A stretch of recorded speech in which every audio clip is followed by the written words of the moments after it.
Pronto, pilhas trocadas. Falei para o Júlio, hoje eu vou falar muito. Não, estou brincando. Fiquem tranquilos aí. Então, hoje nós vamos encerrar a carta de Tiago, a carta que nós começamos já há bastante tempo. E uma das cartas, assim, bastante diretas do Novo Testamento. Na verdade, ela é uma carta do Novo Testamento com um gostinho de Antigo Testamento. Por que eu digo gostinho de Antigo Testamento? Porque o objetivo de Tiago, ele é meio parecido com o livro de Provérbios. Então, o Tiago, a gente já falou aqui, ele mais ou menos tenta unir o Sermão do Monte, Mateus capítulo 5, 6 e 7, principalmente com o livro de Provérbios. E o livro de Provérbios ele é cheio de frases de efeito. E talvez você vai lembrar que a carta de Tiago, ela é, das cartas do Novo Testamento, aquela que mais tem frases de efeito. Por exemplo, quando ele fala, tende por motivo de toda alegria o passardes por muitas provações. Né? Ou, ainda quando ele fala, mostre-me tua fé, sem as obras eu te mostrarei a minha pelas obras. Então, é interessante que a carta de Tiago, ela sempre tem essas frases de efeito, naquele gostinho de Antigo Testamento, de livros de sapiência, livros de sabedoria. Só que agora, não mais no viés da lei, mas agora, então, na perspectiva cristã. Então, ele escreve essa carta para um público principalmente de judeus messiânicos, ou seja, judeus que haviam abraçado a fé cristã, e também, talvez, para alguns novos cristãos, mas o público-alvo aqui realmente são os judeus que se converteram, então, ao cristianismo, chamado, então, de judeus messiânicos. A igreja está passando por um contexto de dificuldade, porque a carta, você vai vendo, que conforme ele vai falando, as pessoas estão passando por várias dificuldades, fome, pobreza, perseguição. E ele vai, então, tentando mostrar para as pessoas o que é realmente ter sabedoria. Que esse cristianismo que o pessoal vende, que não, agora não vai acontecer nada, está tudo certo, não vai acontecer mais nada contigo, na verdade não faz parte da Bíblia. Ele é extra-bíblico, porque, na verdade, para Tiago, a sabedoria está em conseguir aplicar o cristianismo nas diversas circunstâncias da vida, até mesmo quando se passa por provação, que é um dos objetivos dele aqui. Então, a carta é um incentivo para que as pessoas vivam o cristianismo. Por isso eu falo que é um livro de sabedoria, porque a ideia aqui é que o cristianismo não é algo para a gente guardar na mente, ser um super sábio cristão, mas é a ideia de que, uma vez compreendido de forma correta, o cristianismo, ele entra na nossa mente, chega ao coração e vai até as mãos e os pés. Ele se transforma naquilo que eu faço. Então, a ideia de que cristianismo não é uma religião para ficar na cabeça, na qual nós vamos ficar lá orando, sentado em algum lugar, meditando sobre a Bíblia. Antes disso, o cristianismo é algo que eu aplico nas mais diferentes circunstâncias da minha vida. É por isso, então, que eu digo que ele tem essa ideia de livro de sabedoria. Provérbios fala bastante disso, Eclesiastes fala bastante disso. Então, como é que eu aplico o cristianismo nas diversas situações que são apresentadas a mim? Então, ele vai começar o livro com uma tese. Eu sei, eu vou falar só a última parte, mas eu tenho que dar um resumo. De repente, você perdeu alguma parte do que nós já falamos. Talvez você perdeu o começo, uma das partes que nós falamos. Então, eu vou dar um pequeno resumo aqui. A tese dele é o capítulo 1. Se você ler o capítulo 1, você vai ter ideia do que realmente Tiago quer demonstrar com a sua carta. Que é mais ou menos assim: as provações ou os momentos de dificuldade, eles são um presente paradoxal. Você vai dizer, como assim paradoxal? Um paradoxo, aquilo que a princípio parece se contradizer, mas que no fundo faz todo sentido. Isso é um paradoxo. Então, ele diz que os momentos de dificuldade, eles são um presente meio que paradoxo, porque você diz assim, puxa, mas eu não gosto de passar por muitas provações. Ao mesmo tempo, o que acontece é que quando passamos por provações, a nossa fé é fortalecida. Assim como o Fofo falou aquela vez, você vai para a academia, você faz exercício na academia, você chega em casa, ai, meu braço está dolorido, minhas pernas, e você fica pensando, será que eu volto para a academia ou não? Eu vou te dizer o seguinte, se você resolver não voltar para a academia, você vai continuar exatamente como está. Mas se você resolver voltar para a academia, você vai participar do exercício para que seus músculos, mesmo passando por um processo de dor, se transformem em músculos menos flácidos, mais hipertrofiados, e você vai ganhar força, tônus, e o teu corpo inteiro vai se sentir muito melhor quando você passa por isso. Esse é o objetivo que Tiago está dizendo, então, de quando a dificuldade vem na minha vida, e eu tenho, então, a grande dádiva, por um primeiro momento ela não parece, mas a grande dádiva é que a minha fé se torna mais forte quando eu exercito ela. Então, esse é o objetivo dele. Então, ele fala que quando a fé é provada, ela produz perseverança e molda o nosso caráter. Nós somos transformados por meio dessa dádiva paradoxal. E aí, então, ele fala que o plano divino é justamente esse, nos levar à perfeição como cristãos. E o que é a perfeição como cristãos? Já sei, é sentar lá no meu quarto e ficar 8 horas orando, fazendo jejum 3 ou 4 dias na semana, meditando e decorando toda a Bíblia. Ele diz, não. Ser perfeito, que é a missão de Deus conosco, é sermos sábios. E o que é ser sábio? É enxergar agora toda a vida pelo prisma divino e aplicar agora o que Deus olha em todas as áreas da minha vida. E aí ele vai falar que é falar em amor com as pessoas. Então, quem fala com raiva e tudo mais não é um bom cristão. Ele vai falar sobre servir o próximo, então uma atitude de serviço, que é a prática do amor. Como é que eu mostro que eu amo alguém? Escrevendo no cartão e dizendo eu te amo? Não. Servindo. Quando eu sirvo alguém, isso é o maior sinal de que eu amo realmente aquela pessoa. Então, quando Cristo fala para nós amarmos o próximo como a nós mesmos, Ele está pedindo para nós sermos servos uns dos outros, nos ajudarmos uns aos outros. E aí, então, fazendo tudo isso, nós vivemos em uma devoção sincera. Esse é o primeiro capítulo, fiquem tranquilos. Nós vamos até o 5 hoje, tá? Depois ele vai continuar agora, então, cada capítulo vai aumentar e ampliar a tese dele. Então, nós vimos ali que como é que se aplica o cristianismo. E aí agora você vai lembrar dos capítulos lá, capítulo 2. Se você faz diferenciação entre pessoas, se você acha que alguém é melhor ou pior pela quantidade de bens que ela tem, pelo dinheiro, por influência, você não está exercitado de forma correta e você não é um cristão maduro.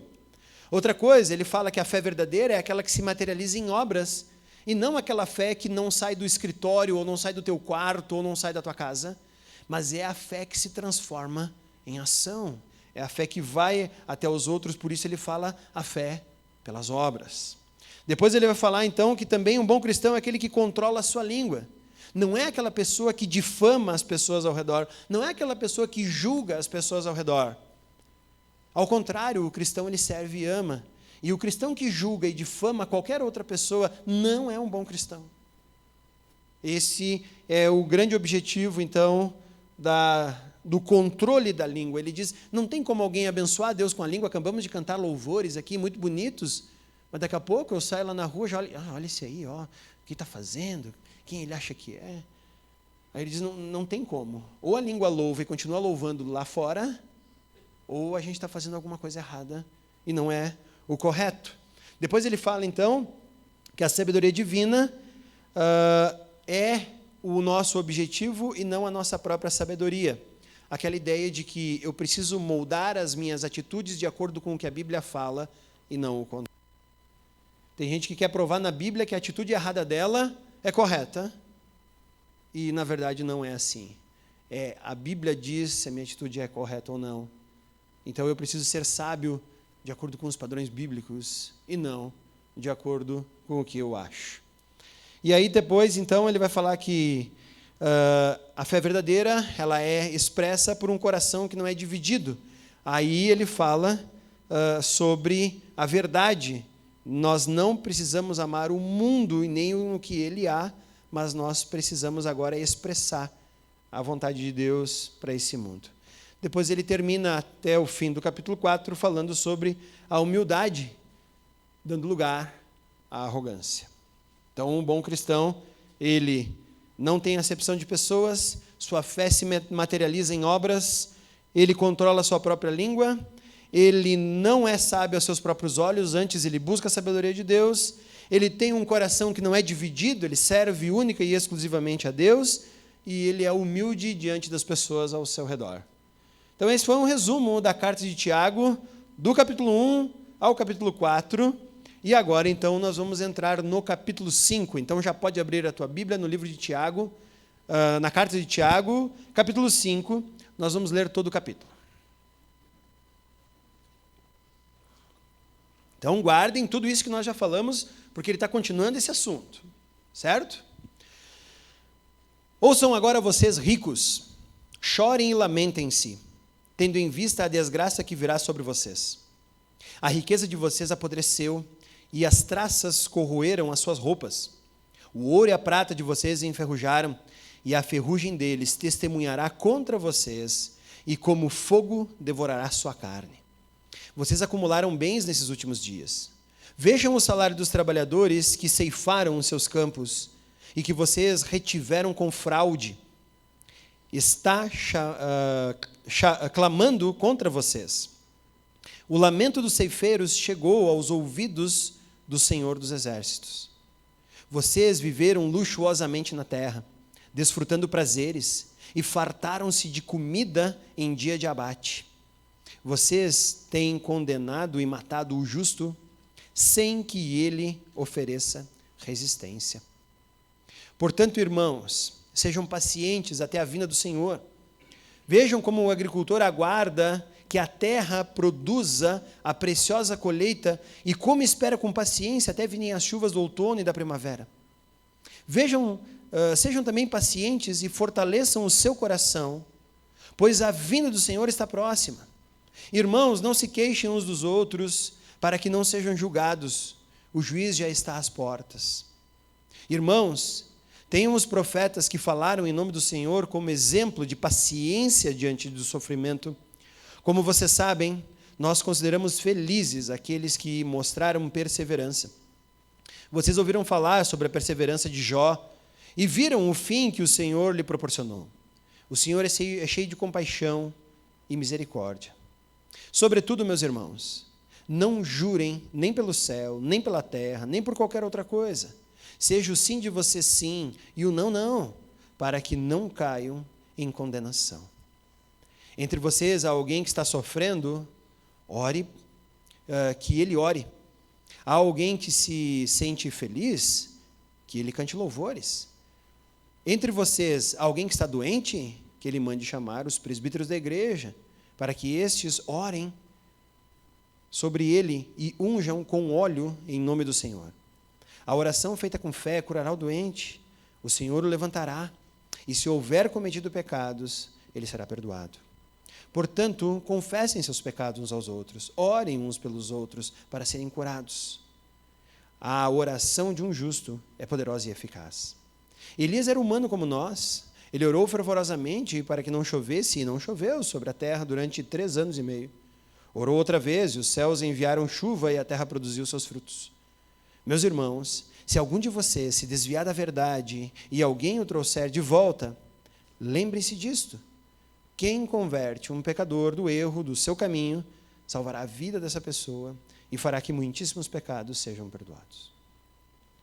Então, ele está continuando o assunto que eu já expliquei para vocês.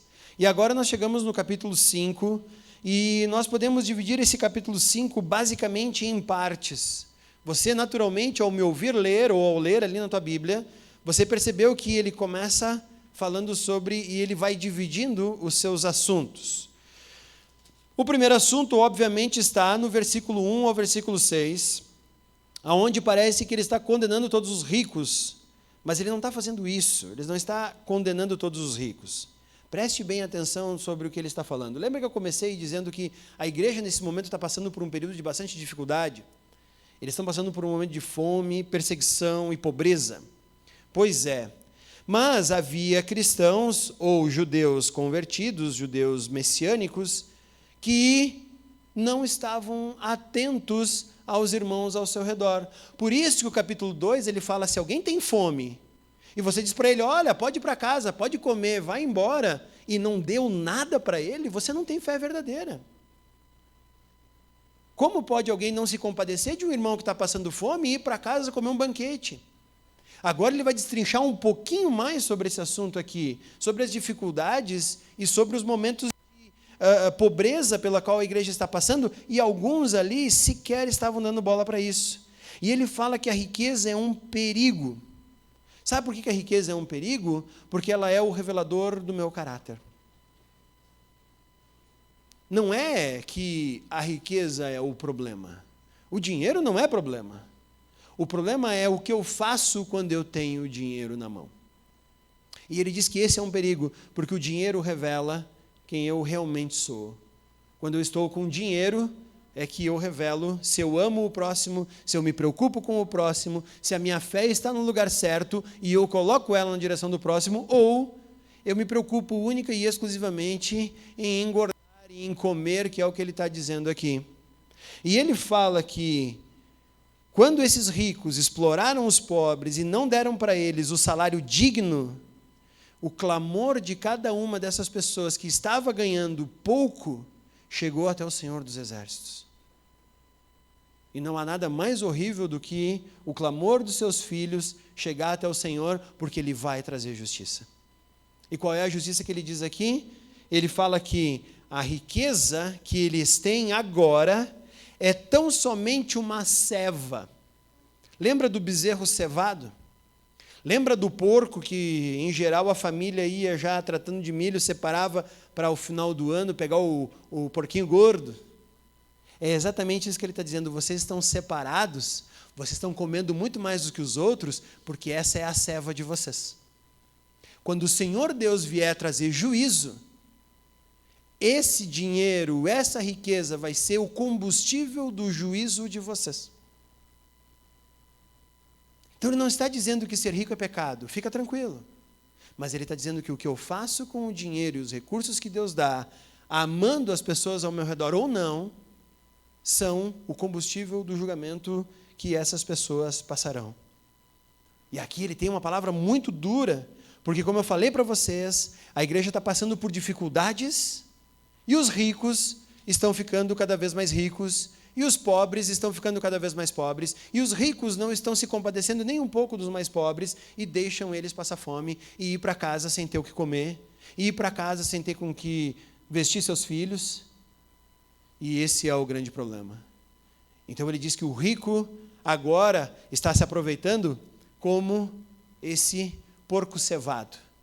Pausa para uma pequena história. Você sabe que eu tenho alguns parentes lá em Santa Catarina, na Serra Catarinense. Hoje, eles já não lidam tanto, mas na época eles lidavam com maçãs e tudo mais, mas eu tinha esses tios que tinham, então, chiqueiros, animais e tudo mais, né? E aí, então, eu gostava de chegar lá, alimentar os porcos e tudo mais, né? E, se você sabe, os porcos, eles são separados em baias, né? Então, eu gostava, era mandioca, era milho. Porco velho ficava faceiro quando eu estava lá. Mas eu conseguia perceber que sempre tinha um porco mais gordo e um mais magro. E eu queria fazer justiça com minha própria mão. Então, o que eu fazia? Eu negligenciava aquele porcão gordo, né? Que tu chegava já perto do chiqueiro, ele já vinha fuçando, roncando, botava já o narizão para cima da porta, dizendo, pode me dar. Eu digo, tu não vai ganhar nada, tá gordo demais, vou dar para esse magrinho aqui, coitado desse magrinho, tem vergonha, olha só, e dava-lhe comida para o magro, E um dia eu lembro que eu sentei lá e um dos meus tios disse, e aí, foi lá, alimentou os porcos? Sim, dei um monte para o magro e quase nada para o gordo. Ele disse, não, tu fez errado. Eu disse, por quê? Eu não posso ter 2 porcos gordos ao mesmo tempo. Então, eu tenho que segurar um pouquinho magro, para quando o outro estiver bem gordão, aí eu mato ele. Aí eu começo a engordar o outro. Eu disse, agora eu entendi. Agora você entende o que Deus está dizendo, que a riqueza do rico é o combustível que ele vai aproveitar aqui para o seu juízo. Ele está sendo separado para o juízo.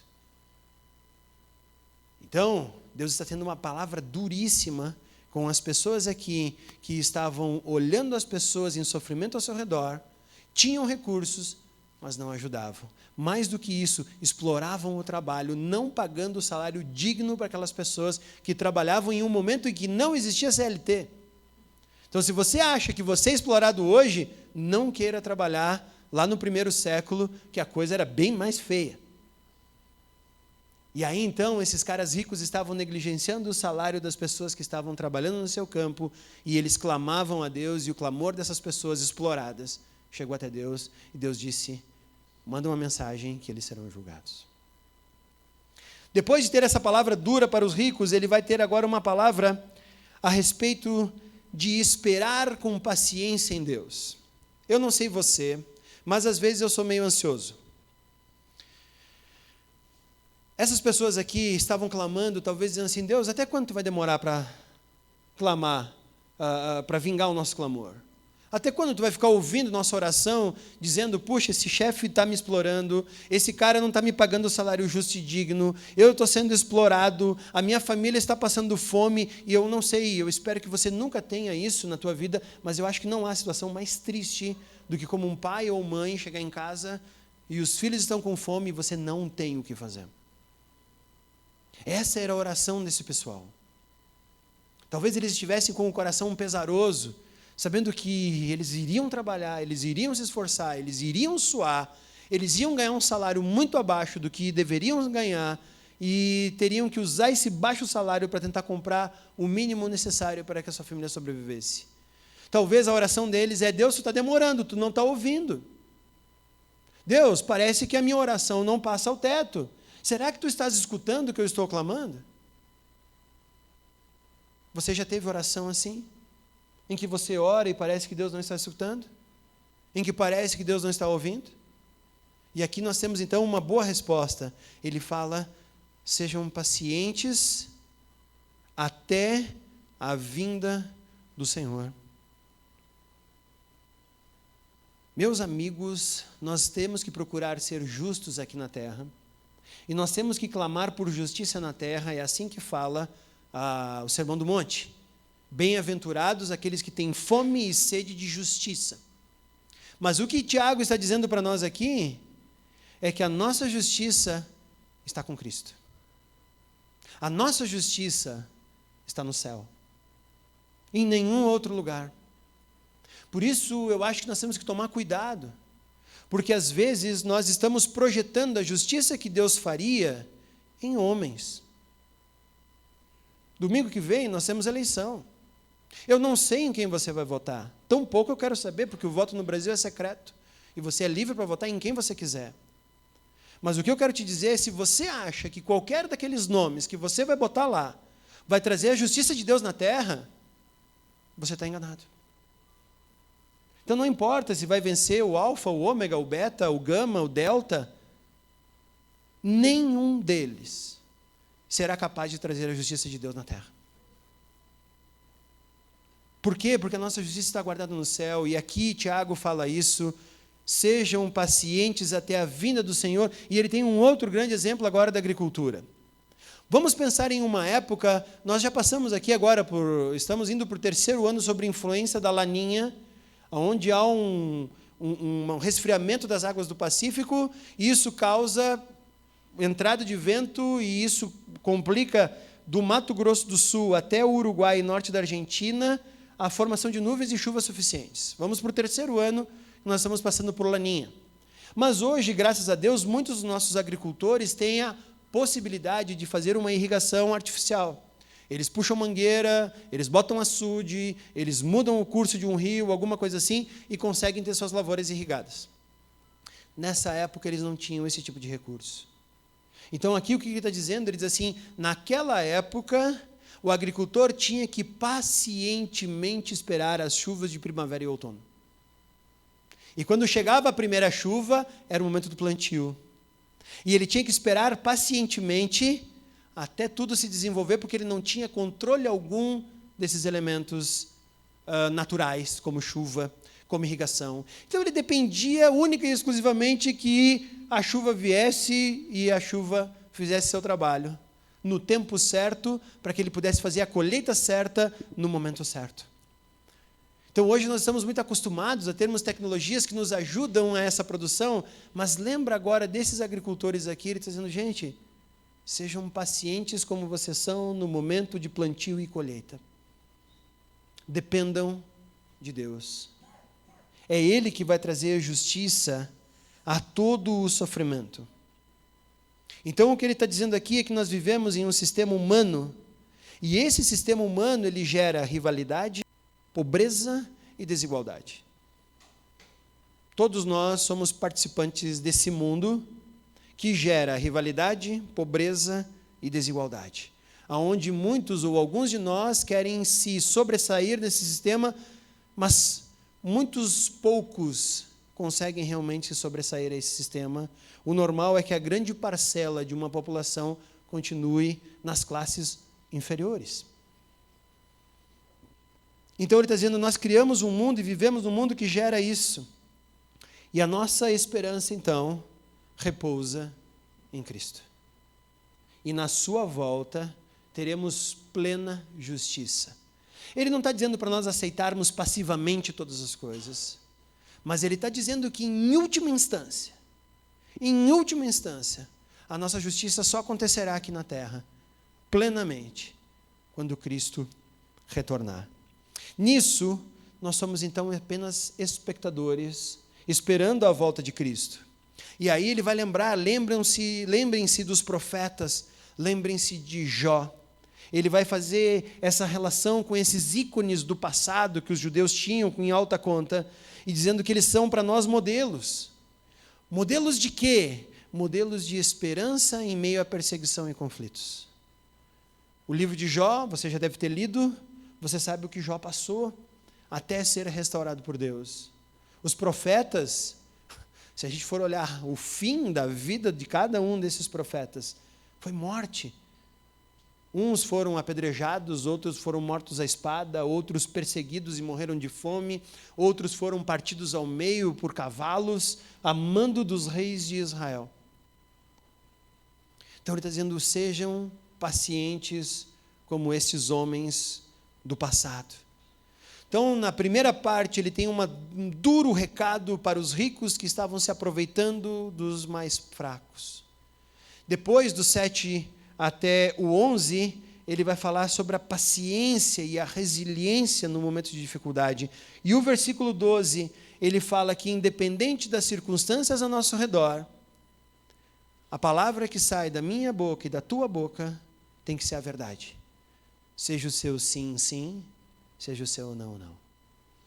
Não fica prometendo muita coisa. Não jura em nome disso, não jura em nome do céu. Não, seja a tua palavra sim, sim, e o teu não seja não. Sejamos todos verdadeiros, sejamos todos capazes de cumprir aquilo que dizemos fazer. Então, não importa a circunstância pela qual estamos passando, a verdade vai ser para sempre o nosso idioma. Então, às vezes as pessoas, no momento de fraqueza, ela contou uma mentirinha. No momento de dificuldade, ela deu uma enroladinha. Né? Tu sabe como é que é. Quando a coisa aperta, a gente... Né? E aí ele está dizendo, não. Quando a coisa aperta, o teu sim continua sendo sim. O teu não continua sendo não. Não enrola. Não prometa nada que você não possa cumprir. Seja fiel até o fim. Depois, agora, ele vai falar sobre ser apoio àqueles que precisam. O rico não era apoio. O povo está passando por esse momento de resiliência e sofrimento. Precisa aguardar, mas como aguardar? Se lamentando, pobre de mim. Não, não. Indo em direção ao próximo. Sendo um apoio presente a todos aqueles que precisam. E é aqui, então, que ele vai falar sobre orar exercendo fé uns pelos outros. Não ore só pelos teus pedidos. Como eu vejo, às vezes, o cristão, como nós temos sido individualistas até mesmo na nossa oração. Quer uma prova de que a tua oração está sendo individualista? Olha para a tua lista de oração, aquela que você faz todos os dias. Para quem você tem pedido? E se lá só tem pedido para você, eu quero dizer que você é sim um individualista. Talvez você não saiba, mas há pessoas ao teu redor passando por dificuldades que você pode interceder pela vida delas. Mas às vezes nós estamos tão alienados no nosso próprio mundo que nossa oração é só para nós. Venha a mim o reino de Deus. Venha a mim. Por isso que eu gosto muito da oração do Pai Nosso. Pega uma sentença da oração do Pai Nosso e vê se ela é individual. Começa por Pai Nosso que está no céu. Venha a nós o teu reino. Seja feita a vossa vontade, aqui na terra como no céu. O pão nosso nos dá hoje. Jesus está me ensinando a pedir o pão para mim e para as pessoas ao meu redor. Perdoa as nossas ofensas. Eu estou pedindo perdão por aquilo que eu faço de errado e por aqueles que ao meu redor fazem a mesma coisa. Não há lugar para individualismo no cristianismo. Então ele está dizendo agora que o cristão ele vai até o alcance do outro, orando e intercedendo pelos outros. E inclusive ele tem uma frase boa aqui, ele diz assim: se alguém está tendo algum problema, mande chamar os presbíteros, mas mande chamar a igreja. Sabe aquele negócio, eu estou sofrendo sozinho, ninguém vem a mim, puxa, a igreja não me procura, eu estou aqui nessa espiral cada vez mais decadente e ninguém ora por mim. É legal aquilo que o Tiago diz, você vá lá e mande chamar, não pode se locomover, mande chamar os presbíteros da igreja para orarem sobre ele. Peça oração, aí está um sinal de humildade. Quando eu preciso, eu peço. Eu não fico esperando virem até mim, descobrirem o meu problema e aí fazerem alguma coisa. Eu mesmo peço, eu mesmo digo, Deus, eu estou precisando, eu mesmo para chegar e dizer, igreja, preciso de ajuda. Então ele manda chamar. E aqui eu quero ter um pequeno momento aqui que a gente pode ter uma confusão. Porque aqui vem, mas olha ali, eles vão lá, daí eles ungem. E por que a gente não faz isso hoje? Lembre-se que nós estamos falando aqui de um livro, de uma carta, que é uma das cartas mais antigas do Novo Testamento.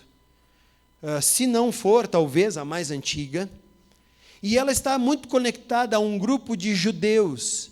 E os judeus tinham a unção como algo símbolo de entrega ao Espírito de Deus.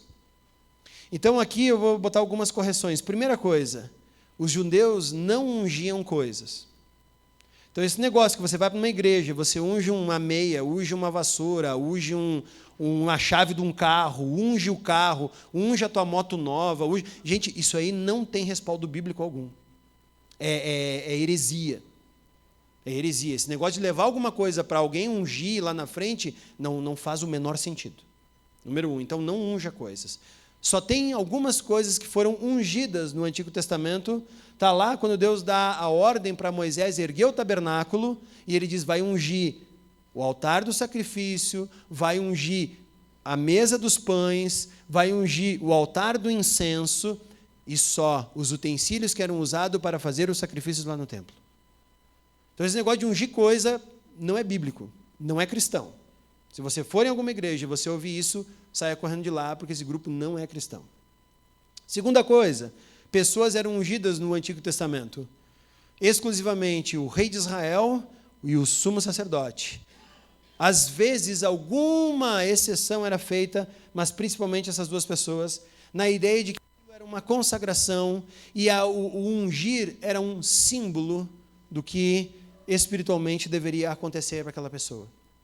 Então, essa palavra, unja a ele com óleo, pode ser feita? Pode, mas você vai ver que há uma transição e cada vez mais o Novo Testamento deixa de ungir e começa a usar imposição de mãos. Aquilo que Paulo vai falar para Timóteo, olha, não trate de forma leviana o dom que te demos impondo as mãos sobre você. E você vai vendo isso até mesmo no livro de Atos, essa troca, onde a imposição de mãos é trocada pelo óleo, porque o óleo é aquele elemento do Antigo Testamento que simbolizava a consagração, que agora no Novo Testamento ela é simbolizada também por meio da imposição de mãos. Não é que eu tenho poder e eu coloco a mão e agora a coisa acontece, mas é um símbolo de consagração, assim como aquele óleo. Então estamos entregando essa pessoa a Deus. Então, o óleo do Antigo Testamento era um símbolo da entrega ao Espírito Santo. É assim que nós temos que fazer com os doentes que estão ao nosso redor.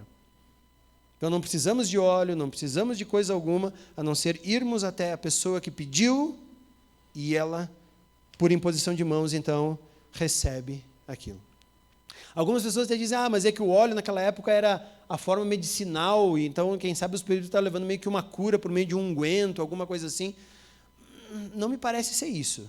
Tá? Não me parece muito mais ser uma consagração e entrega ao Espírito Santo do que uma ajuda médica. Não estão levando lá um xarope para essa pessoa, eles estão lá consagrando essa pessoa.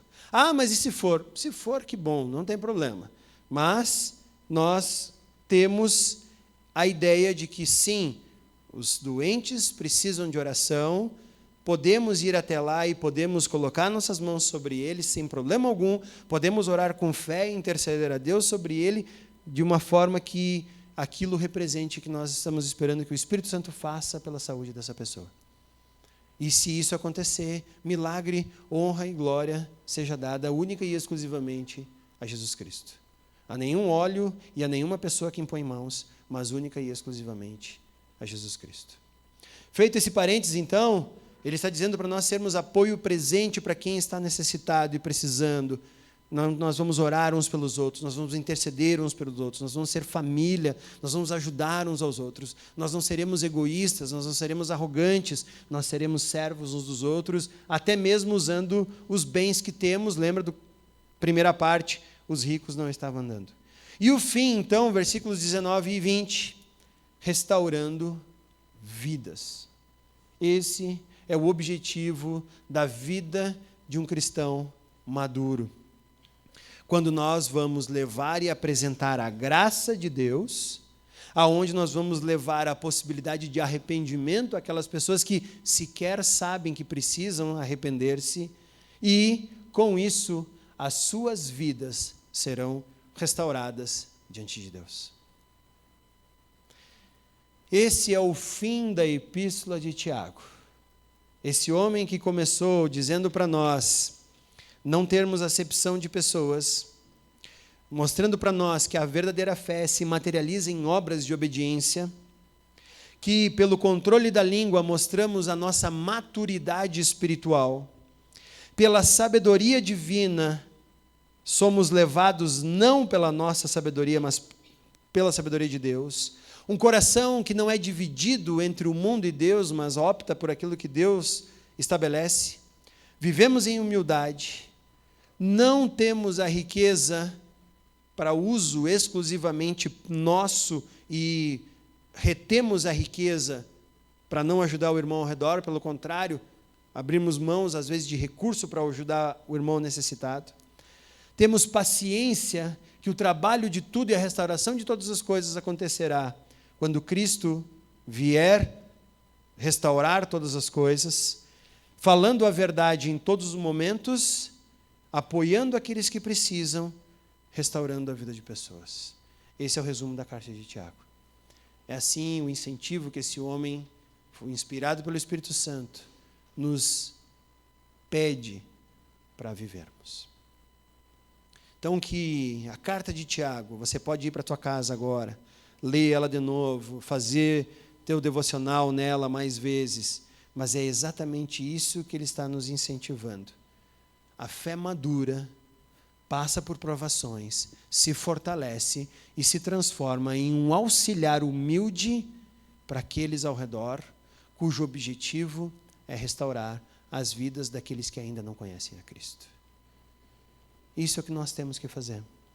Isso que Tiago pede para essa primeira igreja fazer e para nós também. Vamos baixar nossa cabeça. Senhor Deus, nós queremos agradecer a Ti pelas palavras inspiradas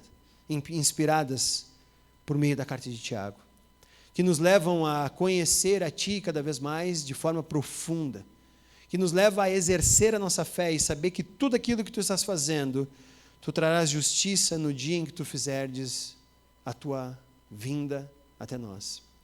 Mas até lá, nós usaremos a nossa fé para servir as pessoas ao nosso redor, para termos obras que revelam quem Deus é em nós, para que a vida de pessoas sejam restauradas.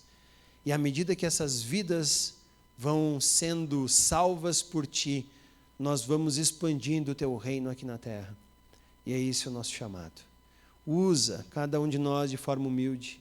Livra-nos da arrogância, livra-nos de não controlarmos a nossa língua, livra de não usarmos nossos recursos para o Teu bem, e livra-nos, Pai, de sermos arrogantes e diferenciarmos as pessoas umas das outras.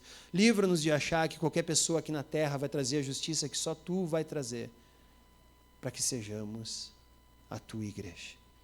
É isso, Pai, que agradecidos, oramos nesse momento. Obrigado por essa celebração e por tudo que Tu vais fazer nessa semana na nossa vida. Amém.